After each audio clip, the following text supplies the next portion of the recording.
Më 22 dhjetori ju drejtua dhomave të specializuara. Përmes një kërkese, Sali Mustafa kërkoi t'i mundsohet një vizitë humanitare në Atdhe. Shkak për këtë ishte gjendja e rënduar shëndetësore në të cilën ndodhej babai i tij Yahya Mustafa. Mirëpo gjykata kishte kërkuar informacione më të hollësishme. Kjo shtyri mbrojtjen që urgjentisht i drejtohet gjykatës për herë të dytë.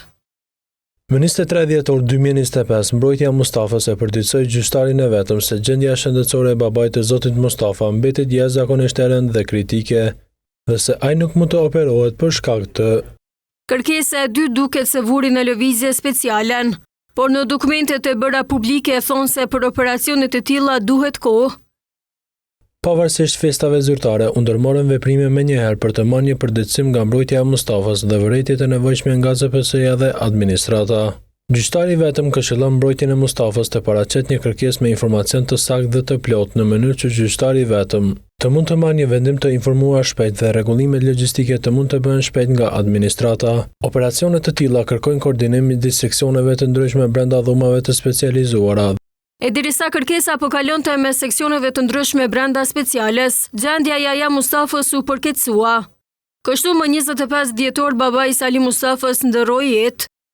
Mungesa e djalit në varrimin e babait që e dhëmshme. E nga specialja pretendojnë se pas varrimit ata vet ju drejtuan mbrojtjes së Mustafës. Sipas tyre gjyqtari pyeti mbrojtjen nëse dëshiron ta ndërrojë kërkesën. Kjo në mënyrë që Mustafa ta vizitojë varrin e babait dhe familjen e ngushtë. Por sipas tyre një kërkesë e tillë nuk u bë më nga mbrojtja. Më 26 dhjetor 2025, gjyqtari i vetëm pyeti me email nëse mbrojtja e Mustafës pas konsultimit me zotin Mustafa personalisht dëshironte të ndryshonte kërkesën fillestare dhe të specifikonte nëse përfundimisht zotri Mustafa dëshiron të vizitojë varrin e babait të tij dhe të vizitojë familjen e tij të ngushtë. Një kërkesë e tillë duhet të ishte paraqitur deri të hënën më 29 dhjetor 2025 në orën 16. Më 29 dhjetor 2025, mbrojtja e Mustafës u përgjigj me email se mbrojtja nuk paraqet asnjë kërkesë ose dosje të mëtejshme.